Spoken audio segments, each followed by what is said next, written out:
मी मेल्यावर कुठेतरी ही गोष्ट हायलाइट होईल आणि माझ्या शेतकरी बांधवांना याचा न्याय मिळेल म्हणून महाराष्ट्र शासन युवा शेतकरी पुरस्कार प्राप्त कैलास नागरे यांनी स्वतःचं जीवन संपवलं। मित्रांनो, आमच्या बुलढाणा जिल्ह्यातील आमच्या देवळा तालुक्यातील शिवणी आरमाळ या गावात शेजारी एक छोटंसं तळ आहे आणि त्या तळ्यात पाटाचं पाणी यावं म्हणून या शेतकऱ्यांनी अनेक आंदोलनं केली, उपोषणं केली। आमदारांना, खासदारांना, अधिकाऱ्यांना सगळ्यांना ते भेटले। इथपर्यंतच ते थांबले नाही। मंत्रालयात जाऊन अनेक मंत्र्यांना त्यांनी आपली मागणी सांगितली, पण एकाही माणसाने यांच्याकडे वळून सुद्धा पाहिलं नाही। शेवटी या माणसाने टोकाचा निर्णय घेतला जो घ्यायला नव्हता पाहिजे, की आपण मेल्यावर तर ही गोष्ट हायलाइट होईल म्हणून या माणसाने स्वतःचं जीवन संपवलं। मित्रांनो, हा शेतकरी माणूस शेतकऱ्यासाठी लढला। मित्रांनो, या नेत्यांचा सगळ्यात मोठा कार्यकर्ता वर्ग म्हणजे आपण शेतकरी आहे आणि आपल्या शेतकऱ्यांची त्यांच्या डोळ्यांसमोर ही लायकी आहे। आपल्याला काय भेटो ना भेटो त्यांना काही फरक पडत नाही। आपण वोट बँक त्यांची फिक्स आहोत, आपण रिकामच आहे। ते आले की खुर्च्या टाका, चटाया टाका, त्यांच्या मागे पुढे फिरा।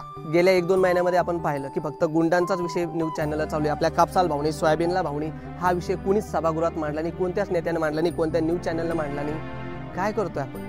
शेवटी मला एवढंच म्हणायचं मित्रांनो, आपली एकच जात आहे ती म्हणजे शेतकरी आणि आपल्याला आपल्या शेतकऱ्यांच्या मुद्द्यांसाठी लढायचं आहे। आपण हा लढा कधीच थांबवू देणार नाही आणि हीच खरी आपल्या कैलास भाऊ नागरे यांना श्रद्धांजली असेल। देवा तू सांगना कुठं गेला हरवून